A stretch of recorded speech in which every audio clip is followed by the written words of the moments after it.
touchdown. ¿Quién lo diría? Que se podía hacer el amor por telepatía. La luna está llena, mi cama vacía, lo que yo te haría. Si te tuviera de frente en la mente, te la volaría. De noche, de día, de noche, de día. You know I must have fly away. And if you wanted, you could take a private plane. A kilómetros estamos conectando. Y me prendes aunque no me estés tocando. You know I got a lot to say. All these voices in the background of my brain. Y me dicen todo lo que estás pensando. Me imagino lo que ya estás maquinando. ¿Quién lo diría? Que se podía hacer el amor por telepatía. La luna está llena, mi cama vacía, lo que yo te haría. Si te tuviera de frente en la mente, te la volaría. De noche, de día, de noche, de día. You know that I can see it right through you. I can read your mind, I can read your mind, what you wanna do. It's written all over your face, times two. 'Cause I can read your mind, I can read your mind. I can hear your thoughts like a melody. Listen while you talk when you're fast asleep. You stay on the phone just to hear me.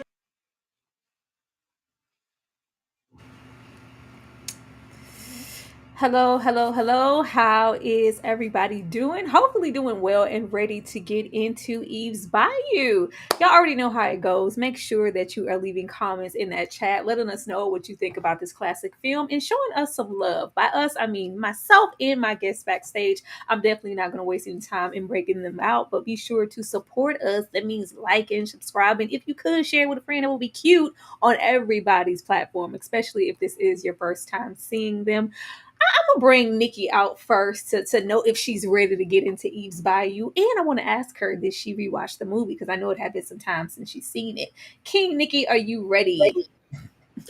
Yes, I am ready to get into Eve's Bayou, and y'all can officially stop saying I don't watch black movies because Eve's Bayou down. Okay, we did a live watch along yesterday with the subs. I'm locked in. Who ever said that? Who said you didn't watch black movies? You know, y'all always hating on me because I haven't seen Dead Presidents and them little movies like that.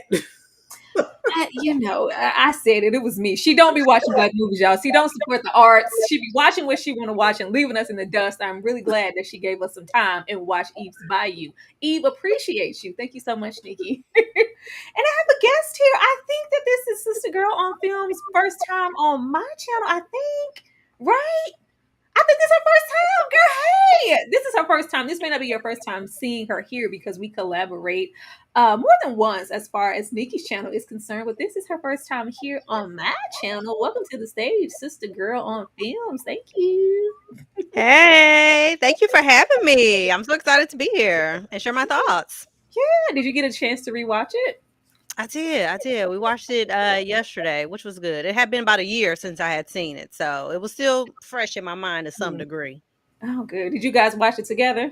Yeah, we did a live watch along yesterday. Oh man, I am missed it. That's good. That's good. But y'all already know how I like to start because just because we rewatched it doesn't mean that everybody in the chat rewatched it. So we're gonna do a little refresher. Then we're gonna get into the film. Let's go ahead. Louisiana. Over here. Get out of the damn tub! You watch your language, young lady. Mommy keeps stabbing herself in the kitchen. I think you better hush. And where's Daddy? He's never home. He's supposed to be home sometime. Your father works hard so we can have a house with 4 bathrooms. Not every night he's not working. I know he's not. Oh, you in trouble now. Ooh.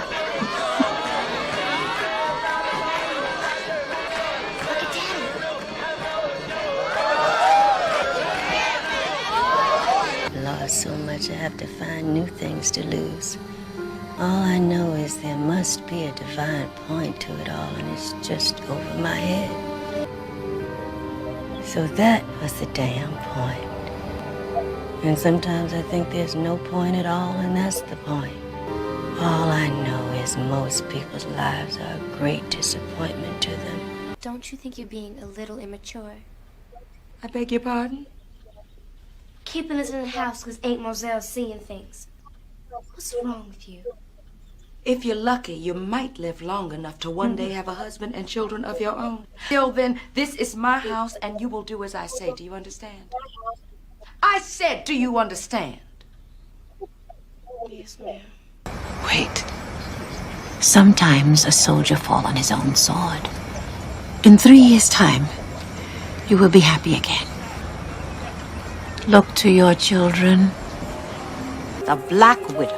Next man who marries you is a dead man, like the others. Always be that way. Salmontas! You're an old lying witch! Yeah. Well, you know, sometimes if the weather is bad, I just stay on campus. Maddie don't seem like the lonely type. No, I guess not. Your lungs are clear as a bell, Stevie. I think you're going to live. Doctor, could you give me something for the pain? Girl. Go on outside and play. It's pretty hard up. What was wrong with that lady? Mrs. Hobbs? No shame. Some illness hard to put a finger on. Well, I want to thank you all for the delightful family chat. Have patience to see. Louis, Sunday. But when you find a way to put sickness on an 8-hour, 5-day schedule, you let me know. Well, what's wrong with them that can't wait a day? Are you two gonna fight? Some sickness is hard to put a finger on. Would you tell me? Is it me? Is it something I did? Why won't you talk to me? You're my only friend. She was acting her little butt off. She was. What is it? Tell me. I promise I won't tell anybody. She's nervous because he's messing with other women. You have 5 seconds. Daddy and Mrs. Moreau. She blames me for not making you happier. She thinks I'm driving you away. She's a child, Roz. First met Louis, I said to myself, here's a man who can fix things. Something first. Like stick pins in it or... You did something. You brought me his hair. Said you wanted him dead. You said you was certain.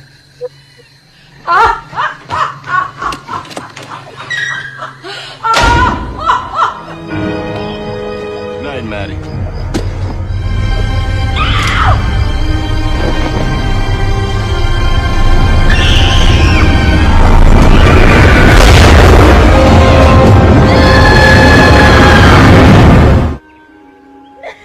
If it doesn't happen, give us this day.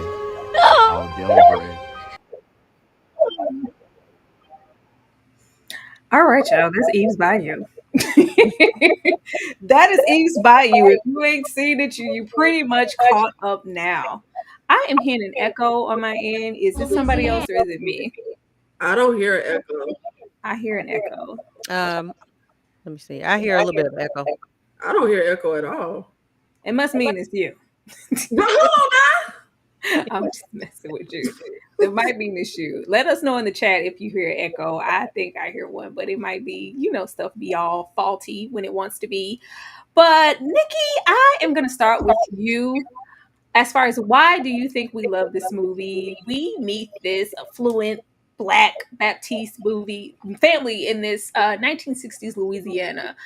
And the way that it's structured is completely different from any movie that was coming out, especially in 1997. But the way it's structured is different from any movie that we've currently got in 2025. Why do you think we love this movie so much? And why do you love it so much, if you do at all? Because I know sometimes you won't be here for stuff. I was going to say, who said we love this movie? I know it. I was I will say I can appreciate the fact that I'm not really one for like black trauma type stories. This for me is refreshing because it doesn't just feel like a black trauma story. This literally just feels like a family. You know what I mean? Like it just feels like a family drama. Like this could be any type of family from any walk of life with just a, you know, certain dynamics with the siblings and the dad and the cursed aunt. So I can appreciate that. But also I thought it was really refreshing with Sister Girl touched on this yesterday, but like the culture that's so embedded in the movie is really, really refreshing. And it feels like it's not something you really see every day. You know how movies take you into a certain world. I feel like we don't get glimpses into this world specifically very much. And baby, Debbie Allen. Where's Debbie Allen? Because she's not in this movie. I mean, Said it with her whole chest. Debbie Morgan. Debbie, you know what, Debbie? I'm talking about Debbie Morgan. Who is Debbie? Oh yeah, I know Debbie. Debbie Morgan. Okay, Debbie Morgan was really just the highlight of the movie for me. I felt like she was on a whole nother level for real. I feel like she was just walks above every single body. Every single person in the movie. I love Debbie Allen. Now, I wouldn't say I love this movie. I probably would never watch it again. But there was a lot that I could appreciate in the movie. Specifically, the direction was outstanding. There's a scene with Debbie Morgan where she's telling Eve a story about her husband and the man she was cheating with. And I love how visually we go from her just audibly telling the story, and then visually we see it in the mirror, and then suddenly she walks through the mirror into the scene. Like stuff like that was just really, really brilliant and creative. But I wouldn't say I love the movie, but I can appreciate the movie. I love this movie. I love this movie. I can appreciate just first of all the costume design was on point. Everybody looked beautiful. Lynn Whitfield never looked better. This is for me, this is like some of the best writing. I feel like it's so subtle and it has a lot of nuance to it in character and development, which is really, really important to me with this story. This story is written well enough to where every single person can walk away from it and see something else. And I don't think we get that all the time. And I see a lot of promise with this in a way that if it was written now, I feel like it would be so pretentious and so overboard because it feels like writers and directors now think to have you like really like, oh my God, what's really happening here? They have to go overboard and give you all of these extensive visuals and all this like, it gets really try hard. I feel like we got that in effect and it didn't really give all of that. The standout here for me will always be Jurnee Smollett and Diahann Carroll because Diahann showed up in a way that I needed her to. Respect to Debbie and everybody else here, but I love Diahann Carroll and Jurnee Smollett. This was her like breakout, even though she was acting for a really long time. This is the movie I remember her for the most. And it was like, oh, Miss Mamas can act. This isn't just, child star territory. You kind of knew from this film she would probably go on to have some type of prolific career because she did so well here. I love this movie.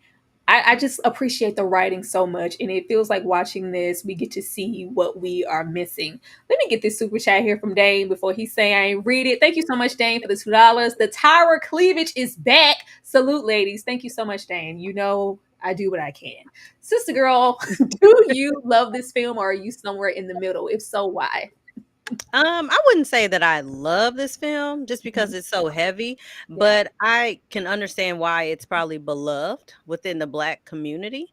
For me, I think it has a lot to do also with around the time this movie was made. I think it was unique in the fact that it addressed Black trauma, family trauma, generational trauma, and it wasn't like set in like the stereotypical like in the hood, like a boys in the hood type thing. It was set very much like in Louisiana, which is a character all by itself.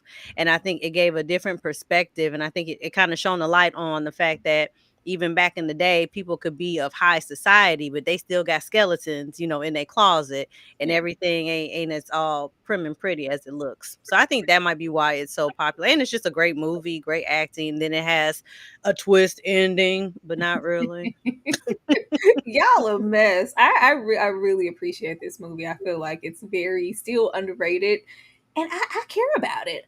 But with that being said, I wanted to put this here because a lot of the times people don't really know where to place this movie because of the subject matter mixed with the themes. We got hoodoo practitioners, we have the gift of sight, fortune tellers, voodoo, but it's under a Southern Gothic drama.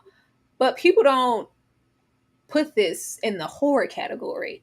Personally, when I think of like some of my top like black horrors, if you would say, this is in there for me. Nikki, is this horror? Absolutely not, Bob. I think that just because something has traces or elements of something, I mean, we can interweave a lot of elements into a certain story. I think this is a flat out drama. I think it's a drama. I think it has certain elements, but I would definitely not call this a horror. No shade. I just don't know, because when you get into something like Southern Gothic drama category, Interview with the Vampire is over there, and that's horror to me also. Southern Gothic. I mean, whatever. This is horror for me. Sister girl, is this horror for you? It is so funny you mentioned that because I used to work at a video store. Shout out to anybody that's subscribed to my channel. You already know the story. But through high school, I worked at a video store, and East Bayou was in the horror section. And so in my mind, I always, because the cover art looks like very dark, the elements of voodoo that are kind of laced in there. And so in my mind, I always imagine it as a horror. But then as I got older and watched it again, I was like, why did I think that? But I can see the horror elements in abuse and things like that. But in terms of traditional horror, I would say no. I agree, it's probably more of a drama, but I can see the horror elements in it. I swear, because I feel like this was placed on it back then. I feel like if it's updated just a smidge and A24 puts it out with some pretentious, slime on it, oh, this is elevated horror now. Like, oh, this is elevated now. I think it is. I'm not going to play with these Southern Gothic drama terms. Like, what? Where y'all find that at? But it's fine. I just wanted to ask because that's always kind of a question that comes along with this film. But we need to start with Miss Kasi Lemmons here, aka Cookie. Cookie, bring some girls you know what to do, because it's Cookie from the Five Heartbeats. Cookie from the Five Heartbeats. Miss Ma'am and Candyman, who didn't have to be sacrificial and die in the beginning. It's a side step there too, as well as Silence of the Lambs. I always forget she's over there. But Kasi is an actress turned writer and director, and this was her very first film, her very first time writing what she thought may have been a book, and it kind of turned into this film that she had no choice but to direct because nobody wanted it. Nobody wanted to sign on. Nobody wanted to support, finance the film. And this is very much so an independent project. So independent, in fact, that the producer is Samuel L. Jackson because he believed in it. Everybody here, especially when we're getting into the adults, just really felt like this was a very special film, especially with an all-black cast. And Samuel L. Jackson, being as typecast as he is most often, was like, well, where am I ever going to get to play another character like this? I'm helping produce this film, and I want Lewis. But sister girl, I'm going to come to you as far as Kasi Lemmons is concerned. What do you think about the fact that nobody wanted this film? Nobody wanted to support this film, and it took forever in movie terms, I think maybe about 6 to 7 years to get this film made because nobody believed in it except for maybe the Black community as far as actors who wanted to be a part of it once they read the script. And even apart from this film, this was the only one that she wrote and directed. And I guess the three most ones that she's known for, with I Want to Dance with Somebody being the last one, but she never wrote and did the whole directing for her own personal film again, but just these at the bottom. What do you think about that?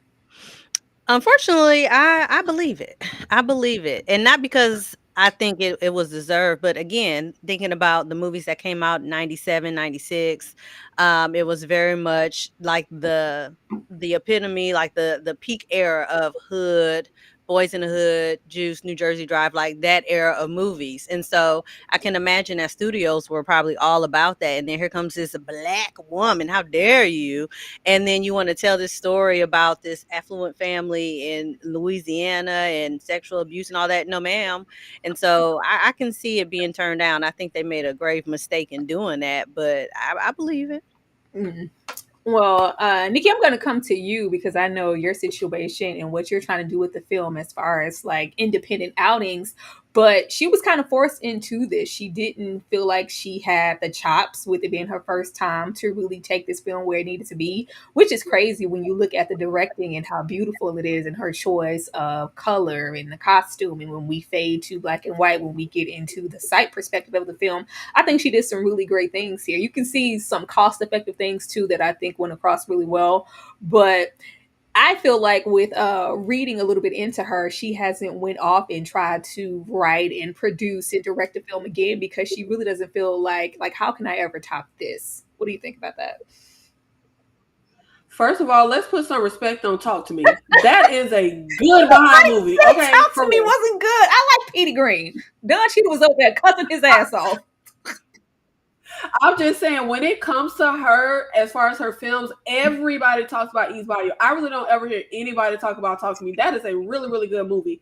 But I feel like she's really interesting to me, because a lot of times when you have Black actresses, especially in that era, I would think she would have come over to writing and directing to give herself some quality roles. But the fact that she went to writing and directing to only strictly be behind the camera, I find that really interesting, because she is a very capable actress. So it is really interesting to me that it wasn't like one of Ben Affleck projects when he directed and he also starred in it and stuff like that.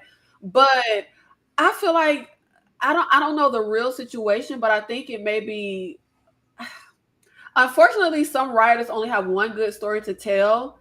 And I really feel like she kind of only had one good story to tell, because I won't add Talk to Me, because that's autobiographical. But y'all, look, we ain't gonna pretend like Harriet was, I feel like maybe this was the only great story that she had to tell. Because I mean, she directed some episodes of some TV shows, but she hasn't had an outing like Eve's Bayou. And from a writing standpoint, technically, I think writing-wise, Eve's Bayou is pretty brilliant. I just feel like, unfortunately, it may have been the only story she had to tell. Oh, she got one more in there. She just had, there's no way, because even though she says that there are maybe characters that maybe family members are based on, or she took inspiration, this is, her brainchild. A lot of this is just from her mind and her taking certain things she grew up with and placing them here. You can't write this and not have another one in you. It's just gotta be there. Nah, I disagree. Some people are one-hit wonders. You just have that one hit in you. You have that one great story. Not everybody can be Christopher Nolan and have hit after hit after hit. I just would like to see. But just hearing her speak, it seems like there's a fear. Like, if I try to do this again, what if it's not as successful or as brilliant? And it's kind of maybe going to ruin the legacy. Like, nobody needs to be perfect, girl. We gonna watch it just the same. But I just was wondering, like, anybody who comes out with like a really great independent, self-funded, it's just like, oh, I can't wait. And then I go look at their history. It's like nothing. It was just that one film. It was just that one film. But before we get into our main cast member and thinking about how Samuel was attacking this role, or maybe even Lynn Whitfield, and the typecasting of it all, like, where was I ever going to find a role like this one? Everybody clamored to this film because it was so different. And then I saw Miss Lisa Nicole Carson. I was like, okay, what we're not going to do is play on her time, because if we were going to be hunching in the 90s, they was going to call Lisa. They're going to call Lisa. I have 3 separate films here from 94 all the way to 99. I think I missed one. We got Devil in a Blue Dress. We have Life. There's Jason Lyric. And then there's Eve's Bayou. Them titties was going to be up and she was going to be on a man. And I was like, because I was getting into the typecasting of it all. But I was like, there is such a negative condensation attached to being typecast. But I was like, now that we don't have that as much, it's still very present, but we don't have it as much. We don't see these people. I'm not just speaking on Lisa, I'm speaking on actors in general. And when we say things like typecast, it maybe pin that to somebody like Samuel Jackson, because Samuel gonna be Samuel in every single role, but we love it. He does what he's capable of with it. Is there a problem with it, or do we need more of it? And it's sad, but I'm like, at least we were seeing us in abundance, even though we were kind of seeing us in the same light every single time, because there is no reason why we should have been, maybe aside from Jason's lyrics, I think she was a girlfriend, but every other one, what you want to go home for, Claude? What you want to go home for? What you want to go home for? Because I'm a hoe. Then Devil's in the Blue Dress, I was a hoe. And then here, we just sleeping with him, and everybody knows it. Nikki, is typecasting a bad thing or a good thing? First of all, let's put some respect on the hoe, okay? we gotta live too. We gotta live too. All right, ain't nothing wrong with hoeing around. Okay, like shout out to her for representing. But I hear a lot of people who talk about this in like with a negative connotation. I say all the time, some of my favorite actors play the same variation of the same character in every single movie. Jason Statham is the same Jason Statham character in every movie. Will Smith arguably is the same Will Smith character in every movie. He's going to always give you some type of charisma. I would love to see what he was going to do with the Matrix child. But I don't think there's anything wrong. I don't think there's nothing wrong with playing to your strong suit. And I don't think there's anything wrong with capitalizing on when Hollywood is going to call you. Because let's not pretend like black people, like Hollywood just knocking their door down. So when you're going to get a call, I think you should absolutely take it. I think there's nothing wrong with playing to your strengths. But I have to challenge you on Samuel. I think Samuel Jackson be playing different characters. He gonna show up in A Time to Kill as a little, you know what he was. He gonna be looking different from A Time to Kill. A wig does not equate to acting. What they're gonna do is put a good lace front on him and change up that look. They're gonna put a beard on Samuel. Samuel is gonna yell. He gonna give you some F-bombs and he's gonna deliver. It's the same with and even though it's a high caliber, I look at Samuel Jackson the same way I look at John Witherspoon. It's the same variations of. Now hold on now. I know we did not put Samuel Jackson. Like I said, it's elevated because fortunately Samuel has been able to be in spaces and be cast in films like in an abundance as far as Hollywood is concerned and your most affluent directors. But Samuel is giving you Samuel Jackson every time. Is he not? No. From the Quentin Tarantino movies to Triple X to Nick Fury, he looked like a different person. Looks and acting is two different things. No, John Witherspoon, I love him, but he played Pops in everything he do. Like I said, it's elevated, but it's the same. Sister girl, I'm going to come to you. Is typecasting an issue or do we need more of it? And even speak on Samuel. Is Samuel the same in every single thing or not? So let me just say in defense of Lisa Nicole Carson, she was not the same character in Love Jones. No, she was not. We're gonna give her that one out. But somebody made a good point in the chat. They said Anakin, not Vader, said typecasting keeps the bills paid, and I agree. I feel like if the shoe fit, go ahead. Why are we throwing it out? Why are we throwing it out?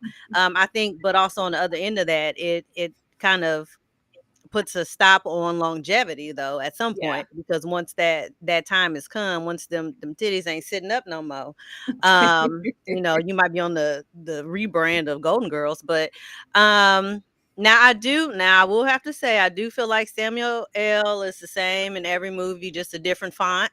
I mean, we could start at his first movie and then just pretend they're all in the same universe. And this is just him throughout his different careers of his life. I do feel like he has the same, but it works for him. It does. I don't think there's anything wrong with it, but yeah, for sure. I can't think of a role except for, I was going to say A Time to Kill, maybe. He may have been a little different. So y'all think Mr. Glass was the same as Nick Fury? Yeah, just a different font. Hell, you know what? It be your own people. I mean, I was going to say, he was fragile. If you want me to give him that, I don't know that you want me to give him. Like he said, this was different for him. And unfortunately for me, Sam was probably my weakest point in this film. I felt like Sam in his Creole accent was, he was trying, but it just, I was like, man, if we could have I was like, but you know what? I'm not mad at Samuel. I'm not mad at him, but this did feel like it was a little bit out of his depth. I'm sorry. Mm-hmm. Yeah. Let me keep going, because he wasn't yelling. He wasn't cussing and projecting. But moving on, I was just saying, shout out to the 70 people here. Hit that like button. Nikki said, don't do Samuel Jackson. Samuel was one of the greats. Everybody said he wasn't, but we still can criticize him. Mm-hmm. Let's get into Mama Roz. She said he was a provider who could fix things. We are introduced to her, and I don't think I even noticed or cared enough to pay attention to the fact that I thought the mother that was in the house, I always thought that was her mom. Like, no, she had absolutely no family here. She had moved here to, be with this man, this top tier doctor in this small town, and he was a provider and a protector, and she's pretty much here all alone trying to raise these kids all alone because we ain't getting no help with that. But was she complacent, or was she just consumed by all the adultery that Lewis had going on? Was she paranoid, or was she protective? Did she do enough for her children as a mother? Sister girl, what did you think about Roz after watching this film recently? So, for what, I love that you pointed out that line. He was a provider who could fix things. And then she said, but then I got here and find out he was just another man. Girl, she said that. Put it on a shirt and sell it, because that's exactly what it was. And then also just thinking about the time period, she would have maybe gotten married to him, in the early, like, 1950s maybe? And back then the whole objective was to find a man that could take care of you, and then your family married you off almost low key like a little dowry, and you go about your business. So, her not having family there, I wasn't surprised by that. But then it also was sad because who did she have to like lean on? Like his family, the people helping him pass on these cheating curses and all these things. And then trying to stand up for herself when she sees one of her children competing with her to some degree. And so I feel bad for her, but then also, no, I just feel bad for her because back then it wasn't just I get a divorce and leave and all. It's just she was kind of trapped to some degree, I guess. I feel. Let me stop saying to some degree.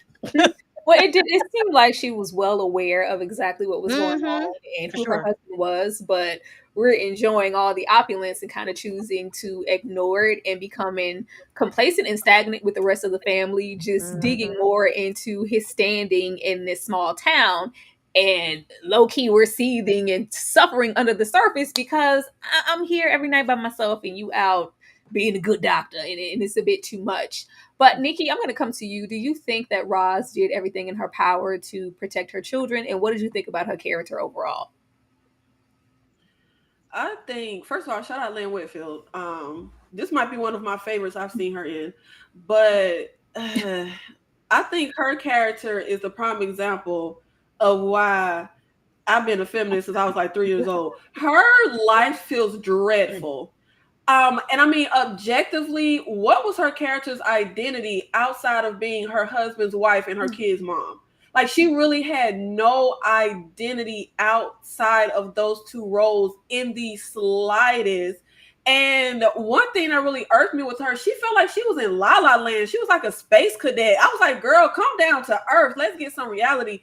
If she felt so willfully blind to so much, even when it came to that really weird dynamic between her husband and her daughter, like it was very odd to me how happy and glowing she was, like at that party, even watching her husband dancing with Lisa Nicole character.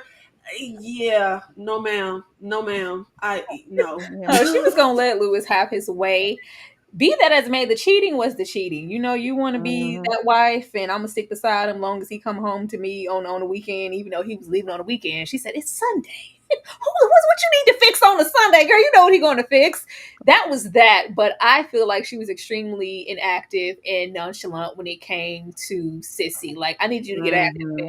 You could tell that she was noticing her acting out of character. There's a difference between being mature and what Sissy was. Eventually getting to the point where she's trying to imitate you or imitate womanhood or what she thinks. And it was just like, what's Yeah. wrong with her? I just don't.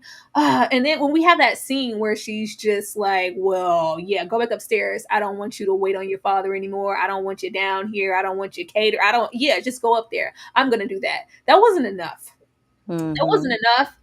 I needed her to do more, and I feel like she was complacent and did not protect her children in every single way she could. She was too busy trying to be a wife and try to be in whatever this bubble was of Lewis's philandering ways, child. It seemed like Lewis was going out playing doctor and having sex with somebody every single day. I was like, Right. girl, Right. this is just too much. And she was just kind of wrapped up in her own torture. And of course, Eve, because child, Eve was a tyrant.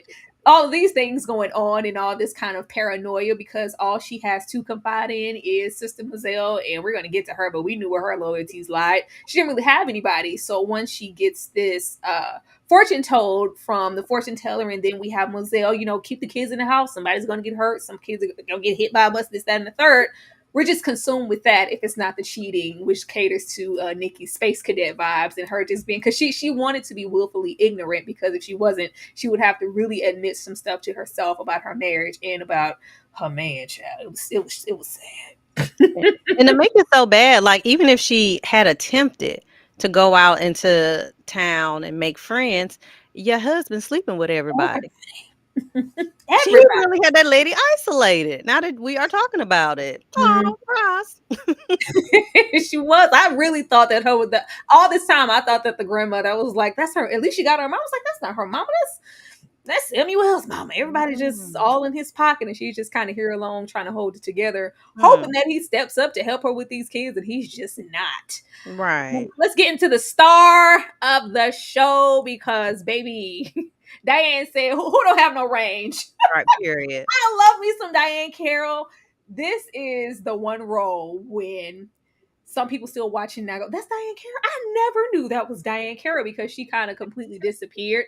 And it was easy for her to disappear, because most of the time when you see Diahann Carroll, baby, it's opulent, we're rich, we're decked out, we giving bougie rich mama aunt, and the nose is up. It's giving dynasty all the way out. There's always kind of this dignified quality to her, outside of maybe something like Claudine. But this was totally different. This was totally different. I feel like she delivers so heavily on the atmosphere that we get with this film. And anytime somebody, not me because I wasn't scared, but somebody decides to categorize this, oh, it was a horror because she had me shook. I was terrified of this movie as a kid. It's always in correlation to her. But I thought she was exceptional, because she said, you gave me $20 in the lock of his head. Like, the fact that we could get somebody marked for $20 in the 60s. I could take you out for $20. But I love what she catered to it. I love the back and forth we have with Eve and that regret that she gets into. And I just think she delivered here 10 times over in such a small premise in a film. I feel like she added so much to it. Nikki, what did you think about Diahann? I thought she was amazing, but I didn't know folks was scared of her. If that's why folks calling it a horror, then you know what? I'll give you that. Because technically, I guess horror is anything that horrifies or scares you. But I thought she was amazing. And I'm just still trying to figure out. So then we put the voodoo on him or not? Because I halfway feel like she was just playing the little girl and took her money and never did the little ritual. And then the other half of me feel like she actually did it. So I'm really torn on whether she did it or she was. That's what makes the film so good. Multiple things can be, did this or didn't this happen? You really don't know. What do you think? I think that evil old bat did it. She said, oh, baby, want to kill your daddy? I give him 20, bet that up. I feel like she did it, but I just love how the way she was going so hard when Eve comes back and she's like, but the dog, but I wanted the dog. I was like, wait a minute. The way she put it on, is she just trying to scare this little girl and she didn't actually do it? But I loved her. This is the only thing I've ever seen Diahann Carroll play in. I like, obviously I know who she is, but I've never seen her in anything. I thought this was great. I really enjoyed her. Even the way she went off on poor Debbi Morgan, talking about you a black widow. I don't need the chicken bones to read your future. Like, I loved it. I love Elzora. I think she put that root on that man real quick, because she was giggity. Like, yeah, down there were all the other Baptistas. You sure this ain't for Debbie? You sure this ain't for me? I can put some roots on her. You came down here for your aunt. You want to kill her? No, I'm here for somebody else. Pipe down. Right. She's like, I've been wanting to take that wench out. She get on my nerves. Got this black widow walking around here. Since the girl on film, what did you think about Diahann and her delivery, or even Eve in this regret? I really love that moment of getting back into, even though Eve is a child and you can clearly see that, you really feel like she's in over her head, because she's like, I want to kill him. But that ties back into just being a child. You know, you get frustrated. Oh, I could just kill you. I'm going to kill you. And it's just like, well, no, I ain't really want to kill my dad. I thought you was going to give me a little torture situation and I could stick pins in it like this was, you know, Chucky or something. I don't get a voodoo doll. It's like, no, girl, this was very serious and I'm in business, but you thought this was child's play. No, I love Diahann Carroll. First of all, I think she is just amazing. Like, rest in peace. She was just amazing. Now my theory about, you know, did she put a hex on him or not? I don't think she did. I think because she was a real seer, she already knew that man was gonna get killed. She saw it all unfold anyway. But our sis was about that paper. And she remembered that aunt knocking all her dollars on the ground. So, you gonna run me my money? Get my $20 because that's what your aunt knocked on the floor plus interest. And also, I'm gonna teach you a life lesson. That you can't play with these things, and this is not a game. And and there can be real consequences. And so, her making her think that you did this to your father maybe is a way, maybe to also further curse the family, because now she might have this guilt of like, I did this to my daddy, because she opened up the movie with the year I killed my father. Yeah. But I don't think she really did. I think she always knew that that was going to be his fate, but she was like, I'm making me a little cute little coin on this child's naivety. I just loved it. She was like, if that little diabolical laughter as Eve's backing out of the house ain't horror, I don't know what is, because she was reveling and having a little too much fun at the Baptiste's expense. It's like, what? You thought it was a game? She couldn't He's stand dead. I put his hair in the mouth of a snake and buried it. I doubt Right. you find it though. It was so sinister. I loved it. Like this is the horror in the movie, Nikki. It's to some folks, it is. Nikki say please. It is. It absolutely is.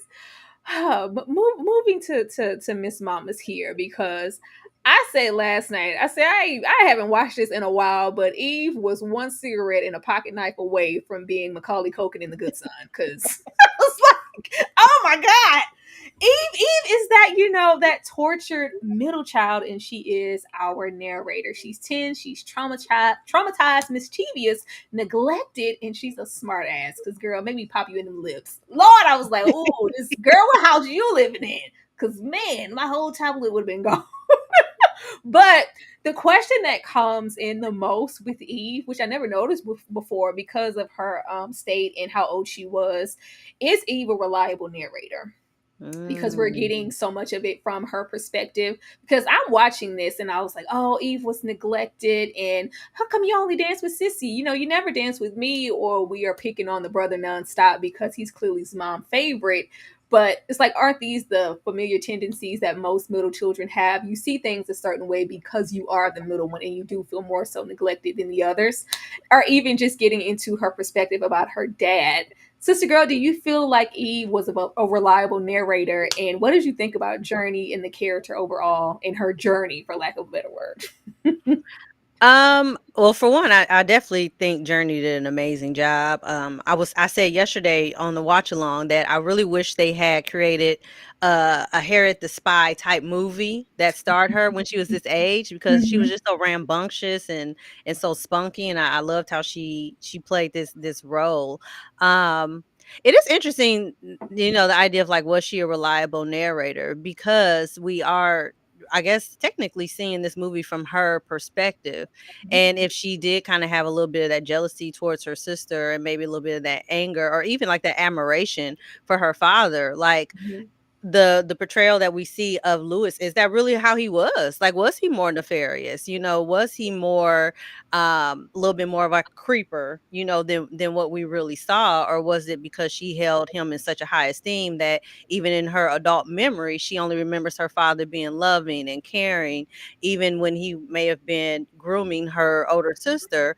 Because that jealousy was there, she was more apt to take his side than to believe her own, what she was actually experiencing, and maybe her father really being a perv. I'm gonna say that he was, because every off-camera look, like there's no reason to give sinister looks once Eve walks away. I was like, Samuel, why you looking like that? There were so many moments. Even the movie poster, he just looks nefarious and sinister and just like somebody's deviant. I was like, if y'all didn't want us to think he was a certain way in this film, you did a poor job, because that's all I ever saw when I looked at him. Nikki, what did you think about Eve, and is she a reliable narrator? I actually love you questioning if she's a reliable narrator, and you speaking on the facial expressions her dad would make. There were actually quite a few characters that would make facial expressions that didn't match like what would, and I would be like, what, wait a minute, what that mean? What they trying to say? Like, it was quite a few facial expressions. I was like, wait, now why are they looking at her like that? Now wait a minute. So I feel like that is extremely interesting to me to even pose that question. But I will say, out of all the movies I've ever seen in my life, this character reminds me the most of me as a child. Like, I'm being for real. I was a terrorizer. I feel bad for my mama. Yeah, like for real.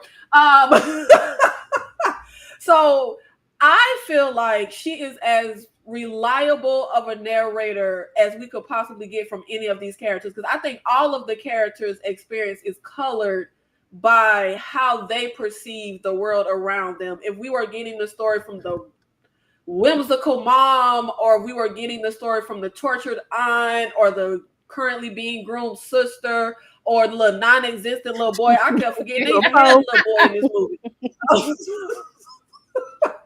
So I think it is as accurate of a narration as we could possibly get from any of these characters. But there was definitely, and that's why I say, man, look, we gotta put respect on Samuel acting. There was some real diabolical just feelings and motive bubbling under the surface of his performance. And I actually loved the way they did Samuel's character. He felt evil, but I also kind of liked him. That's how most, predators are. He definitely felt kind of charismatic and endearing to me. Oh Lord, that was all Sam. It wasn't Louis. But Louis. But yeah, I really enjoyed Eve's perspective. Whether it was biased or not, her experience isn't biased. Her seeing her dad in that garage, isn't a biased situation. Her reaction to what happened between, him and his sister, that's not about it. His philandering, go on wait outside. Go on wait outside, girl. I got some stuff. Why I gotta wait outside, daddy? His uncaring nature to not even have enough coup to, like, if you're gonna go cheat and you're gonna take your baby with you, right? You're gonna take, and not just assume. I guess she's 10, she's none the wiser. Like she's not Nikki. What is this? Girl, let them argue.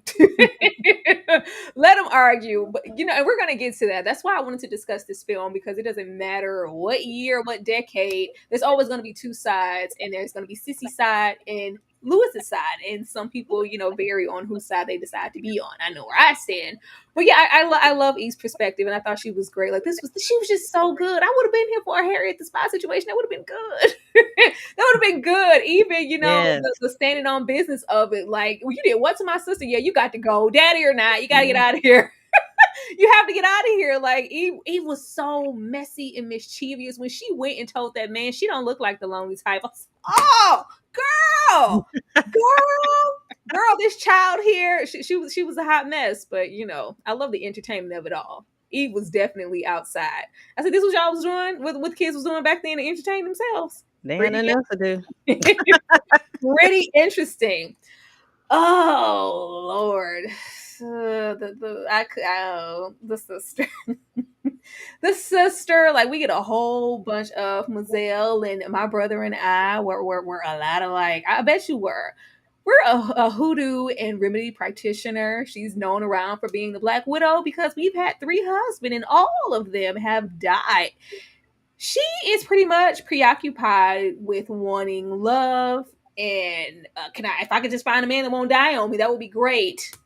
And just her loyalty to her brother. It didn't seem like there was much room for anything else. It seems like she has went out of her way for who knows how long. It feels like quite a long time, because she's very complacent and comfortable. We're going to side with him. We're going to ignore all signs. Because my question all the film was like, baby, you're very all-seeing. Whatever's happening with your brother, don't you know about it? Right. Can't you see it? It's not anywhere.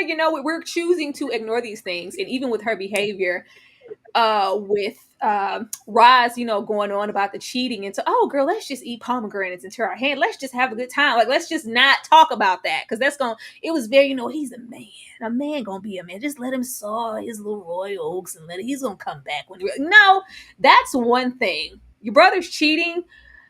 As close as she pretended she was to these children and how much she cared about them, there would have been a need to be a moment to go, let me put them first and prioritize that outside of my brother, and not tell Eve stuff like, if you tell anybody about him cheating, I'm gonna kill you. It looked like she meant it. Looked like she meant it. Like, I don't have any grace for Moselle, because I feel like she was privy to a whole bunch of information, even information that we didn't see. I feel like she knew exactly who her brother was, but just like most families, especially if it is a predator chat, we're gonna cover it. And who better to cover it than the mother and the sister? Because we want him to be known as the Black Doctor around town and not so much anything else. Nikki? Yeah, I feel like I'm torn when it comes to this character because as I was watching the movie, I was just going up for Debbi Morgan. Okay, I was so obsessed with her character. She was just such a standout in the movie for me. Her acting was just so phenomenal, and then as well, just a few monologues she had in the movie. It was just so captivating.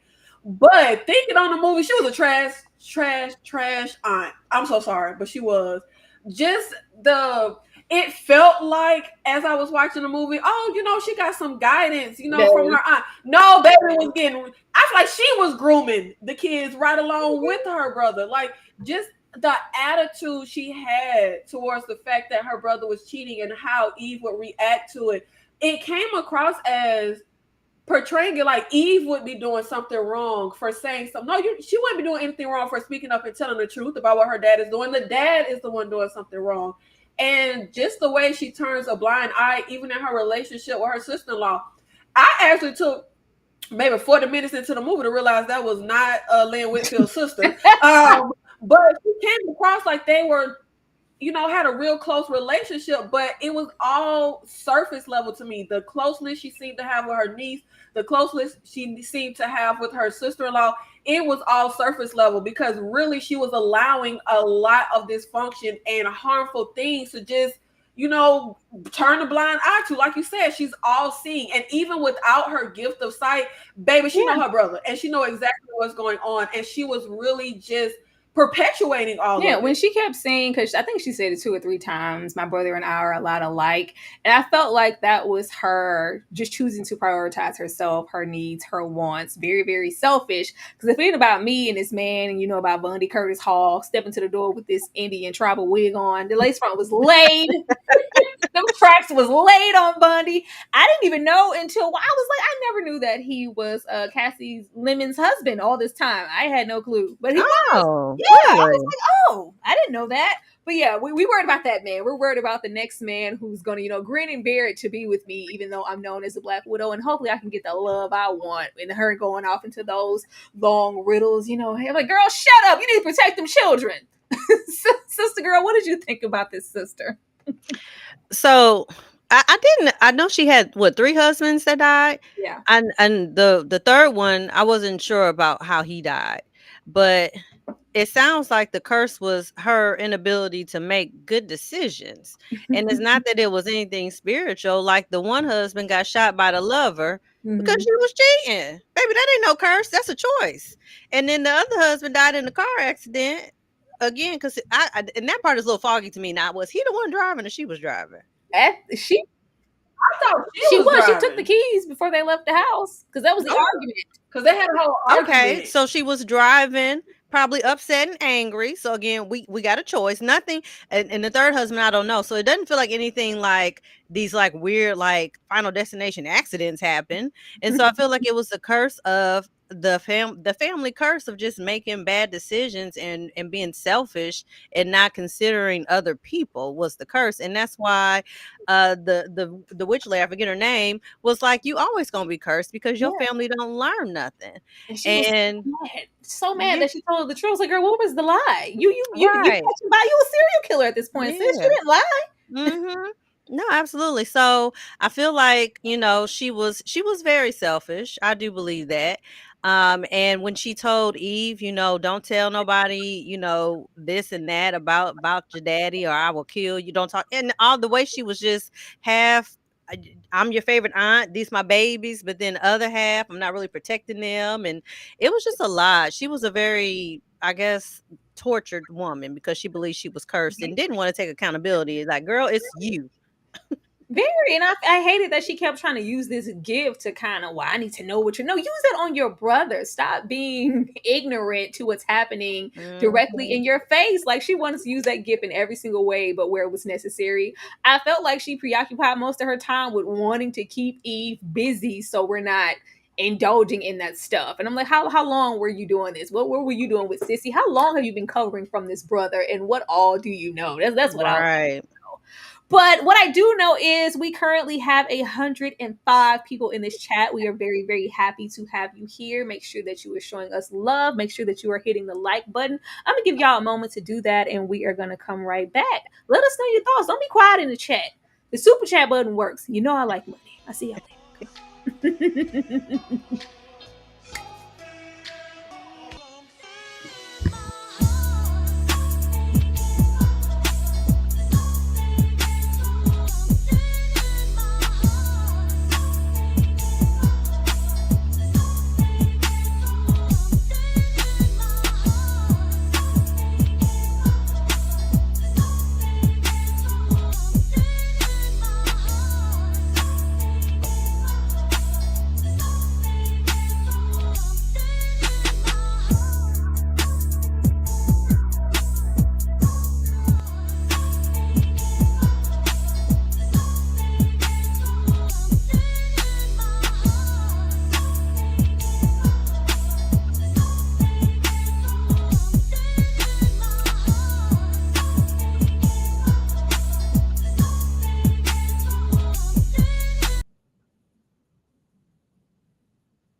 Child, I'm just saying, I'm checking. Y'all having all kind of discourse down here in the chat and ain't telling us none of it. Out here being stingy.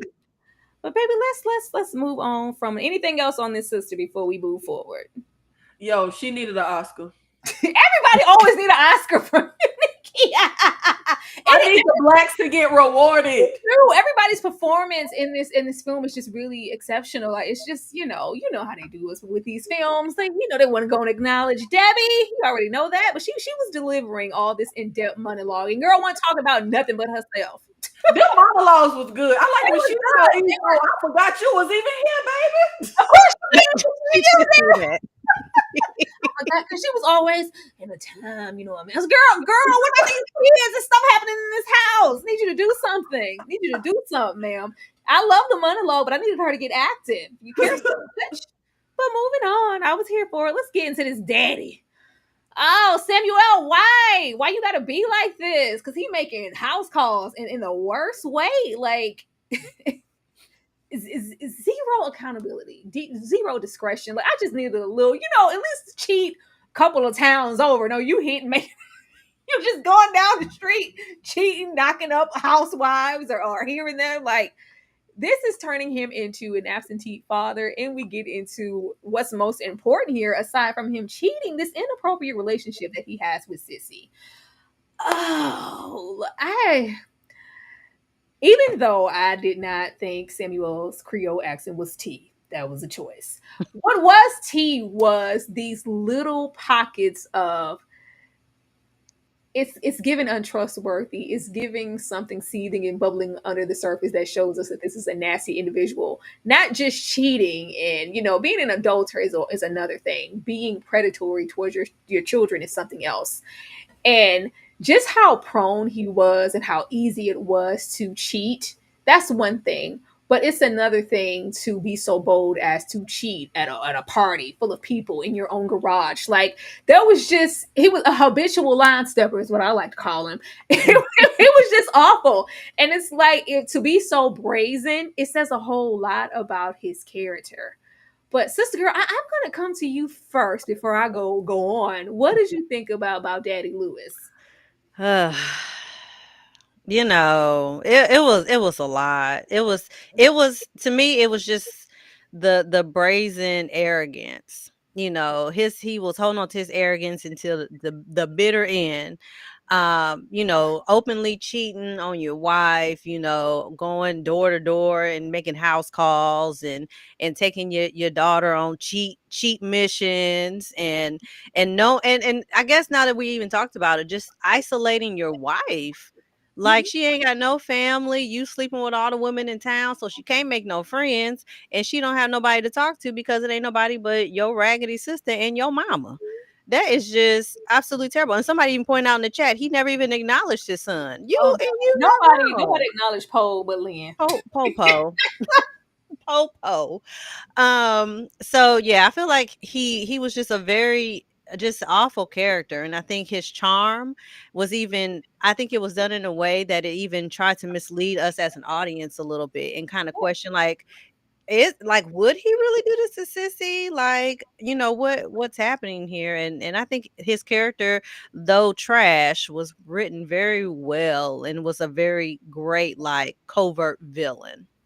Absolutely. And I love that because in most cases, especially when we get into a predator or groomer, anybody who's vindictive in any type of way, there's always an expectation of they're going to look a certain way, especially when it gets into film, when in actuality, it's always the person that you least expect or the charmer. They have to be charming and have this persuasive or attractive quality about them to even get all of these people in this tangled web and just to be okay with this, or even have all these women. Apparently wasn't no man available in the town. Everybody was just falling at his feet. And even though we are town gossip, it's also something to be proud of. And we are meeting them in this great, black party and this whole affair. And he's the richest black doctor in town. Meanwhile, we're a bit disgusting. Nikki? Yeah, that's exactly what I was thinking as I was watching the movie, is what you were saying about the character. I love how Daddy Lewis is constructed just as a character, because he isn't over the top. And I love the way that there's a subtlety to his villainous. Like, because like you said, I feel like that's more true to life. Yeah. Real monsters in life don't present as monsters. And he definitely presented where there was also even like a sincerity. Like, he was about to gaslight me. I was like, well, wait, do it. Nah, come on. I know he don't. But I love that there was a subtlety in this character and in his performance, and it worked really well. And he was one of my favorite characters of the movie. Like, it was just done so well, and his interactions with everyone around him was all about himself. It was all about how everyone else fed into him, and that's what he really thrived on. Even when it came, like, just the daughters was just so weird. It was like the way he loved having women fawn over him. He loved having his daughter fawn over him. Like, everything needed to fuel his ego and his perception of how great he feels he is. Yeah. That he feels like he's just, God's gift, and my wife should just, she should be grateful he married to me. And I just love how he didn't come across as just this over the top, non-realistic, predatory monster. Like, he was charming. And Samuel, I love Samuel. Okay, I'm gonna go down for Samuel, but he's not a Denzel. He's not a traditionally like attractive man. But I like how in the movie it does feel like a sense of realism as to why all of these women are fawning over him. You didn't have to be attractive back in the day. You got a good job. That was part of it. He was provider. a doctor in the 50s, affluent, but the way he carried himself, the way he would work a room and be, all of that really played into, okay, I can see why or how he's able to charm and pull all these women into his love, net. We're gonna get into the deception. Most of all, with the deception, I love how, even though it's just, I love how he handled Sissy, because it's always just enough in front of other people to where it's borderline, because you have to make, it's all about perception. It's just enough to where, oh, that's just daddy-daughter love. There's nothing wrong with it. And then, of course, when we're not in front of the people, it can easily turn in and look like something completely different. We're gonna get into him and this ego, though, because that was a big stone for a lot of the things that transpired here. But before we get into the ego, let's get to Sissy. Let's get into Sissy. Little Meagan Good here.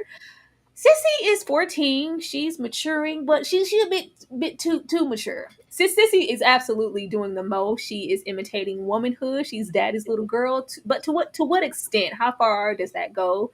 Eventually, we have Sissy go from being daddy's little girl to displaying signs of abuse. And, she's withdrawn. She's quiet. She's depressed. She's not eating. And we have that. And then it's just like, oh, there's always this question of Sissy, was she just this innocent, little girl that was abused by her father? or whatever the scenario was, and it got taken too far? Or was this just, people's favorite, some fast little girl Mm. who was overstepping her boundaries and trying to step into this role as the woman of the house and imitating the look and going from daddy's little girl to I'm waiting up on you, I'm rubbing your shoulders, I know you're drinking how you like it, even going as to warn him. I love when he came in there. He's like, "Oh, they always mad. I don't give a damn about what's going on in here. What they gonna do to me?" But it's like everything he does is golden, and everything my mom does is probably trash because at this point you're competition. Right. Sister girl, what did you think about Sissy? So I remember the first couple of times that I watched this, and I'm not gonna lie, I was like, this little girl. I will say I was guilty of the whole. She was being too much. She was fast. I was guilty of it.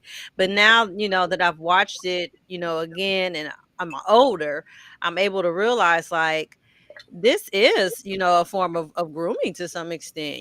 There seems to be a little bit of triangulation that's going on here. Him really even referring to Sissy as his favorite, really kind of putting her in this space of being like the golden child, but like, why are we doing this? And I think maybe even that idea of like, is this supposed to be my job to comfort, my father and to protect him? And why is this not okay? And it's just very sad, and to the point where when she does become withdrawn, there's not like a thing of like, let's find out what's happening with her. Well, do you just want to leave and go somewhere else? Mm-hmm.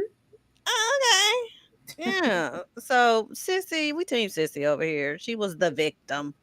Immediately sent her away. For me, it was when we have that conversation that she has with child's gonna say Jurnee with Eve, and she says, I forgot what she's talking about, but she says, I thought dad was gonna leave us because he's so, out here being worldly.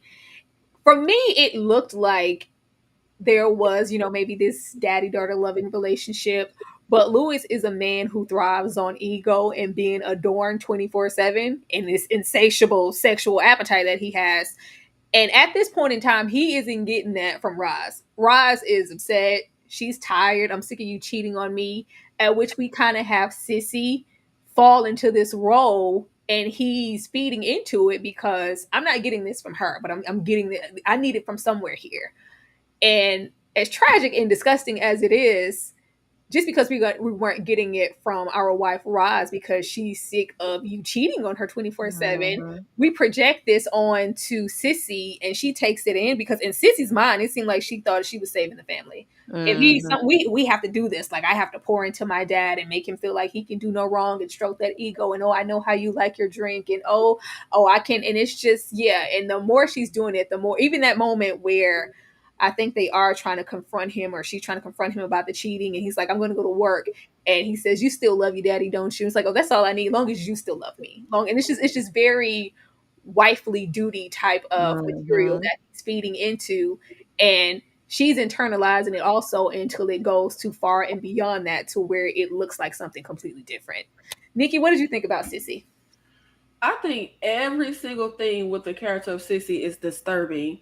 But I was a stereotype. I didn't have no dad around. Was we rubbing our daddy's shoulders? Like, no. We were rubbing shoulders, and I know how this was way beyond the line of I love you too, daddy. Like we were rubbing shoulders. The line was blurred right before we touched shoulders. She's waiting up for him, like a wife. Yeah, that's what I'm like. It was certain stuff where I gotta be honest. It felt disturbing to me, but then I kept trying to check myself, like, well, was it just disturbing to me because I was raised with my mom and not a dad, or is it just all around? I ain't had no dad, and if I did, I ain't rubbing no shoulders. No. Because I feel like when I was growing up, my mother worked 2 jobs, and the only time I could see her is in the morning before school, or if I stayed up at night past my bedtime. I would wait up at night for my mother to get home, just like Sissy waited up for her dad to get home. But I feel like take out the weird sexual connotations between her and her dad. I feel like she is a typical oldest child for me, in the sense that the oldest child, I mean, I was raised the only child, but from what I've seen with the oldest child, they tend to be put into adult roles at early ages, whether that's being a caretaker of the younger kids, whether that's having a certain level of responsibility that shouldn't be put on the shoulders of a child. But because you're the oldest, you're like that next parent. You're the pseudo parent typically when you're the oldest child. And she was very much giving, I'm falling into this role of I need to come off as very mature in a certain sense. And I think, unfortunately, she was mirroring everything she saw. And it was so weird to me that it wasn't clear to the mother just how much her daughter was literally trying to mirror her, to the point she came home with your hairstyle, lady. But I feel like it wasn't just the dad that was grooming her. It was the mom that was grooming her. She was being groomed into a certain role based on how the adults around her were acting. This was just, to me, a typical case of the adults is just effing up the kids for life, like all around. But since it was really sad and tragic to me, I mean, even to the point where at the very end, when Eve is questioning, I found this letter. Dad told a different story from the one you told about that rainy, stormy night. I need to know what happened. And one of the first things she says is she has confusion. She's in confusion about what her dad did to her. Like, everything with this girl was just so sad and so tragic. And I think it mirrors reality to an extent. Go. You get this message here. Thank you so much, Jay Antoinette, for being a member for 6 months. She said, hey, y'all. Hey, Jay. Thank you. We'll never know that. I think that's the mystery of the story, which we'll get into with the child. What? Yeah, why is that on the screen? I didn't mean to press it. Just getting into just how deep in the delusion that she was in and kind of being conflicted with exactly what happened to her and why. It just makes me question how far Lewis went with her and how long did whatever was occurring occur. Because even when we meet her demeanor, she's already like knee deep in, I'm not going in until daddy comes in the house. And aren't you being just a little immature? Like, already, challenging that mom. And even how quickly she made up that lie, like, let me tell you what you saw. This is what happened. Daddy was in the, she said, they were rubbing. They were rubbing, sissy. That rubbing takes me out. Like, they were rubbing. But it's just like, let me tell you what you saw.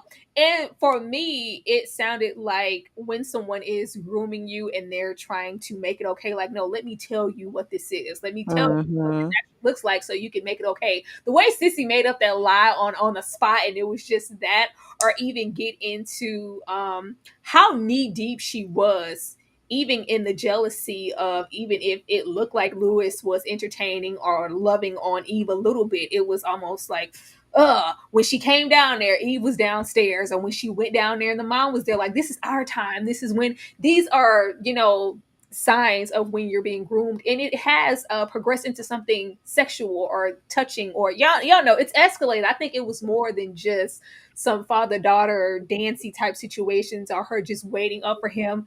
Like, waiting up for him for what? Are you guys what are you doing? Right. Waiting up for him to do what? So I think it escalated beyond what we saw, and it caters to why Sissy is so confused. I think if it didn't, we would really just be here with the conflict of it all. If it was just that embrace, or just this kiss and this slap, which we are going to get to, I feel like it was more than that, because she was just too deep in it. Her behavior was too, there is no hugging and I'm daddy's girl and I'm favorite that's going to make me come in here back talking and competing with my own mother. Right. Like, I just think it would be beyond what we saw. But like I said, everybody can watch this and get something completely different. Pretty girl Danny with this message: "And the struggle is amazing. Thank you so much for being a member for 5 months. I had my dad in my life until I was 13. Whatever. I wasn't comfortable with like sitting on his lap anymore. I made sure to say so, and I was heard." Absolutely. I think a lot of things were kind of pushed to the side here, but we only have the mother when it's like literally in her face. "Oh, you trying to compete with me? Why are you leaving out of here and talking back? I ain't even died nothing. I came back," girl, back to them celebrating their kid's death. I was like, what kind of dark? It was like, if somebody else died, it's all right. Y'all can go outside. That is celebrating the death of another kid. Yes. They were so like giggity, like, oh, somebody else died. Who lost a kid? Terrible. Oh, that's so sad. But yes, we can go outside again. It's good. Like there's that. And I guess we'll get into what this kissing here beyond the overstepping of the boundaries, because all she's able to really utter is, he hurt me, Eve. Now, back to this kiss. When I think about, kissing and teenage and I always think about this film, Pretty Baby, and Interview with the Vampire. Aside from them, Cassie saying she had to kiss Samuel 15 times to get this scene, and they were kind of pausing, like, Meagan, are you okay? How are we doing? Doing temp. I was like, okay. Y'all can comment on that as well, because sometimes it's like, did we get a stunt double? Or it's like, no, it was actually Meagan and she was actually kissing Samuel L. Jackson, but they tried to cater to young Meagan here to make sure that she was okay. But the scene that always like solidifies a lot for me here is when Sissy supposedly gets her period. Mm-hmm. Nobody acts that way. Now there may be that one girl in the blue moon that's gonna give you creepy Carrie White energy, like, oh Lord, I'm dying, because nobody ever told them anything. There's that. But Sissy, first of all, these underwear were hidden. They were hidden, and the way that she looks, Sissy doesn't look like, oh, I'm just devastated, I got my period for the first time, I don't want to talk about it. Sissy looks like she has been through it. And the way that she attacks Eve, it's like, you're going to expose something that we're not supposed to be talking about because daddy may have said such and such. Don't say anything to anybody. It wasn't just like, don't tell anybody I got my period. It just gave off something else, and we don't really even talk about it anymore. It just happens. All the while we have Roz acknowledging something's off with her, and she's withdrawn and she's not eating. She's quiet, this behavior. But we just immediately send her away. Mm-hmm. And with Roz, where's Roz's family? Roz don't have nobody. There's nobody there. Well, who would we send her away to? I really feel like this was Lewis trying to coast and maybe cover for something. Let's just send her away until stuff kind of dials down. Or maybe I figure out exactly what I'm going to do because I did something to her beyond that embrace and that kiss and that slap that we saw. We really don't know how far it went. As we said before, Sissy is often confused, but all she's really able to get out is that he hurt her. Mm-hmm. Nikki, what do you think actually went on here, and what do you think about this kissing scene? I think child stardom is abuse, point blank, period. There is no reason 13, 14-year-old Megan Good, should have been kissing 50-year-old Samuel Jackson. I don't care what the rhyme reasons. For me personally, no. We could have got some 18 or 19-year-old brown-skinned girl to come in and get her silhouette. They got some Megan lips. We could have put some prosthetic lips on a double or something to get them. Cause Megan got some distinct lips, okay? But we could have found some type of workaround. This I'm sorry. It's gross. It's disgusting. Like there's no way. I'm sorry. But as far as the context in the film of her kissing her dad, even the kiss that was supposed to come off as the innocent daddy-daughter kiss was disturbing to me. Mm-hmm. And the context of it, before it gets to the nefarious part, when it's just my daughter came down and it was just an innocent kiss. I kissed my mother on the lips when I was a little kid, when I was like 3 years old. By the time I was about 4 or 5, I thought kissing my mother on the lips was yucky. Like, that's when we started kissing on the cheek. And her character is supposed to be 13, 14 years old. Baby, we are not kissing maybe it's just me. Is it just me? We are not kissing our parents on the lips at 13 and 14 years old. We're not. And I had a mom parent. We're not kissing our parent on the lips at that big old ass age. You're not in a training bra kissing your parents on the lips. I kissed my mother on the lips when I was a little kid, because that you're a little kid is innocent. You're just kissing your mother. Baby, by the time I was 4 or 5, no, that was yucky. We don't do that. 13, 14 years old. I think the movie starts, she's 13. I think by the end of the movie, she's 14, if I remember correctly. Coming downstairs, kissing her dad on the lips, that was disturbing.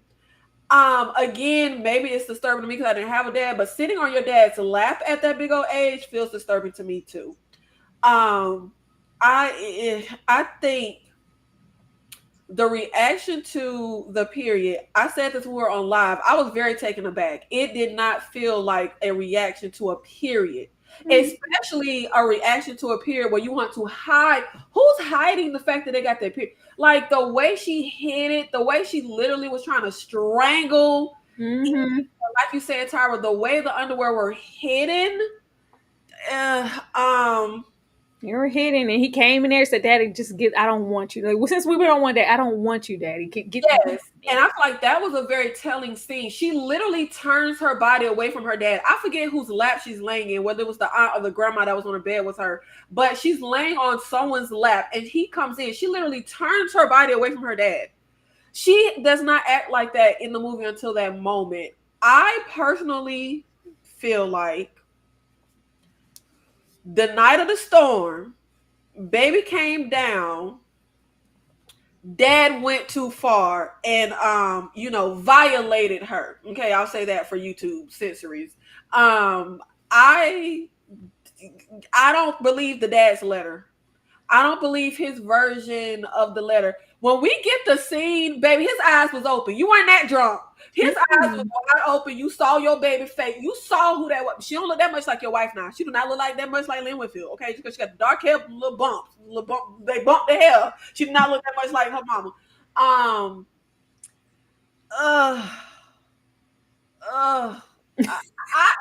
I think he did it, and I also think he did it because at the very, very last scene of the movie, one of the ending scenes, when Eve reads the letter, and Eve is upset with her sister. Dad said this. He wrote this letter. This isn't what happened. She holds her palm out just like her aunt is able to do. So she doesn't rely on Sissy telling her what happened. She holds her palms out. She sees it. Her demeanor towards her sister changes. She's no longer mad and upset at her sister. Her facial expression. I think that daddy did it. Okay, we gonna get into that letter because don't be trying to save face even in death. Like he was prepping.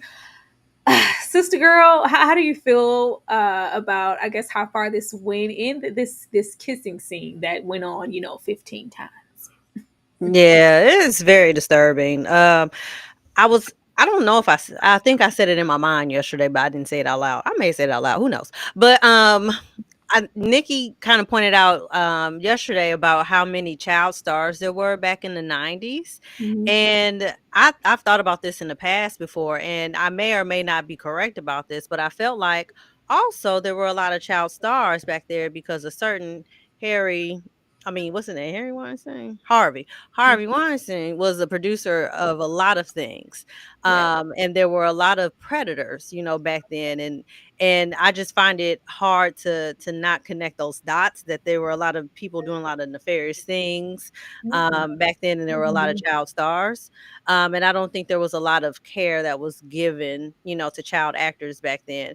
And I think Meagan was like 15 or 16 when she filmed this. So, she was like, I think the age was because the age was pretty accurate because Meagan was supposed to be Eve, but she aged out of the role and they went and found Jurnee. Was she that young? I thought she was a little bit. I want to look it up. Yeah, regardless, her kissing 15 times is crazy. Yeah, she's like 14, 15 years old. The age is pretty accurate here. Yeah. And so, with it being a woman director, and you being okay with that, like, to me, that's just, not okay. And I think the controversy behind this part of it is well deserved. Now I will say I might be in the minority here, but I did kiss my parents on the lips, and it wasn't to this degree though, but little peck, love you, bye, whatever. So seeing her, the way that she sat on her dad's lap and the way she kissed him was like, that was a slow kiss, sister girl. That was a slow. That's what I'm saying. It wasn't the same. Yeah, that's what I'm saying. It wasn't the same like level of like, hey dad, all right, good night, peck, and let me go about my business. And so that, to me, the kiss felt too familiar. It felt like this is how we've always greeted each other. Yeah, it felt like it wasn't the first time. Yeah. And then, and I think, when she let Eve see her vision or what she saw, and she said, "I don't know what happened." It seems like this was that moment where maybe it went to the furthest that it had ever gotten, but Mhm. whatever happened before then was probably what they were familiar doing with each other. And like somebody said, like her knowing how to make his drink. Yeah. Child, the only drink I know how to make for my daddy at my big age is ice water, child. Like, "Daddy, what you want in this?" I have no idea. And so the fact that she was that trained to tend to his needs is very concerning. Yeah. Yeah. And I'm wondering if, once she aged out, was Eve going to be next? Because, he said we can start I will start I'll dancing with dance you with you now. for now. Oh yeah. Oh, Yeah. oh god. That gets me so much. Just the way he said and the way he looked, and with Nikki addressing, these off sinister like faces that we had the cast making. We had Lynn Whitfield making some faces like she was privy to some things. Like even when she came out here to check on Eve in the beginning of the film, it was like, what's happening? What's going on? Hopefully, it ain't the same thing I probably know is going on as far as Sissy is concerned. Yeah, that comment about I'll dance with you. Like, it's just the Sam was giving him looks. He wasn't giving an accent, but he was giving looks. He was Mm. giving looks, but oh yeah, poor Sissy. Yeah, this was very comfortable. She didn't come in here and lean in like, but I love the way it's written. It's just written to a way where you just really don't know. Now, I didn't know Tyra, about did you kiss your mom on the lips when you was little? no. Really? I thought that was normal. No, I kiss my mom on the cheek or something. As a little kid. Look, my brain don't want to go back so far. If I did, I forget. What about your kids? Did you kiss your kids on the lips when they were really little? Yeah. See, I think that's normal. But the way she was slow. They lips took time to. Y'all saw the scene. They lips took time to Yeah. really graze each. Yeah. That's why his explanation just means a whole lot of nothing. Now, I did not know about this until doing the research for this film. We cut out a whole character. This Oh. is Uncle Tommy. Uncle Tommy seen these scenarios as far as Sissy and Lewis was concerned, but he's written out. He has cerebral palsy and he's pretty much nonverbal. This is he had plenty of scenes. He was a prominent character in the film, and this is just Eve kind of addressing him and saying, I know you can't be out, mingling at the party. You're not missing anything. And she's kind of using sign language, I think. But this is hard to find. I can barely find that. I can barely find these images, child. It's like some deep rooted, uncut version of the film that rarely people have.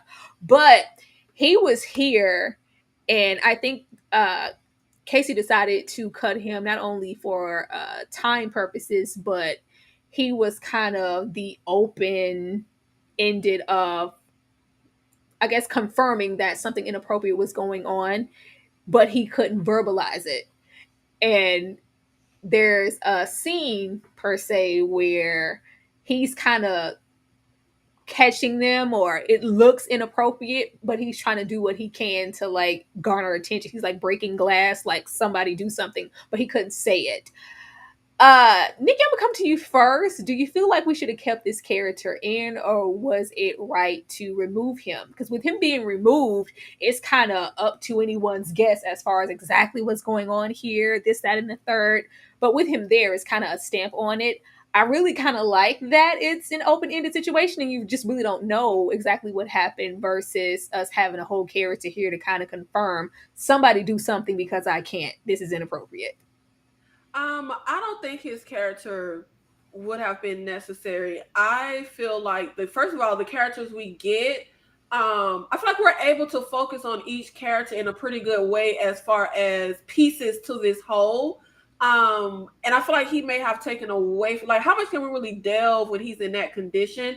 But also, I feel like I like for a movie to walk a fine line. Like, I can't stand a movie where everything is just left to the audience and you don't give us anything. I think that's lazy. But I do love something that's more ambiguous, something that's more up to interpretation. So I prefer, just as far as narratively, I prefer not having him in there to confirm anything. I like and I think it's realistic in the sense of how some child victims of being assaulted can see things, especially when it's family. I like the confusion and the blurriness of what exactly happened that night and how Sissy saw that night, how the dad claims to have seen that night, how it all portrays to like how the audience sees, you know, what we get of that night. I think that works a lot better for me personally, especially with the tone of the movie and how it feels, and with, like you said, the narrator being this 10-year-old kid. I feel like that works a lot better and adds a certain layer that's just really dynamic to the story being told. I don't know. I'm gonna have to find this director's cut somewhere because I just want to see it, but I do agree that it works better. Sister girl, what about you? Did you know about Uncle Tommy, and do you think it works better with or without him? Let me tell you something. The way I looked at this and I said, did I have an ADHD moment watching the movie? And did I just zone out when he was on screen? I will agree. I think that the ambiguity of the ending is what makes the movie to me to some degree. To some degree. And so I am interested to see the scenes that he's in. Reading the chat, it looks like we probably would all be very clear about what actually happened if his scenes have been left in. Yeah. But whose brother? I guess this would be Lewis's. Yeah, because she didn't have any family there, so I'm Okay. assuming. Yeah. So, but then also, I feel like maybe it also would have added something to it because it's like, is this also like, is this also part of like this idea of like this cursed family and they have all these things going on, or like, you know, why? I don't know. I'm very interested to see this character's time in the movie. Okay, I want to see it. I didn't know about it until looking it up. I was like, maybe somebody on the panel would be like, yeah, I seen them scenes. I didn't see nothing. But I definitely agree with the chat as far as it not being there because that would have been complete confirmation. If Mm-hmm. somebody said he broke a vase in the kitchen and it was like, then that's when he slapped Sissy versus what we saw. It's like, oh, Mm-hmm. somebody can see us. Let me pretend like this was something that it wasn't. That's definitely Mm-hmm. confirmation.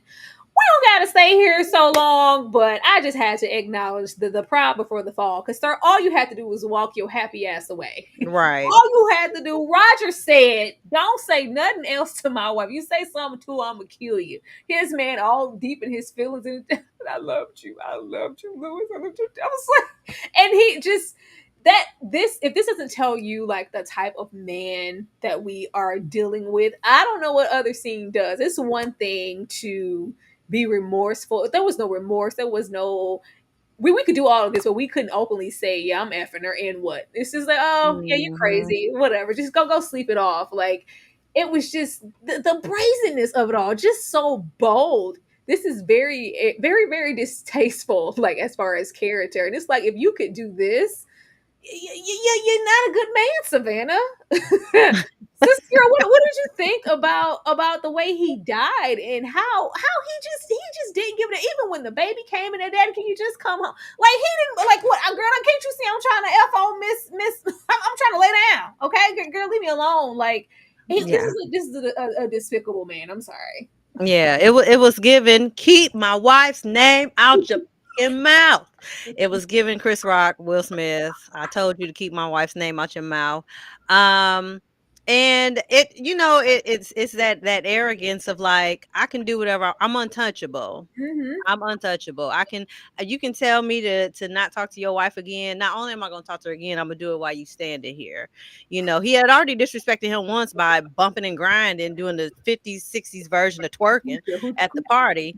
And now, you know, you out flirting with her at the bar, you know, in front of everybody. And so, you know, the disrespect from Lewis had taken he messed with the right one. He got that beige rage and he was out of there. He was out of there. Not that beige rage. Mickey, how do you feel about the way he went out?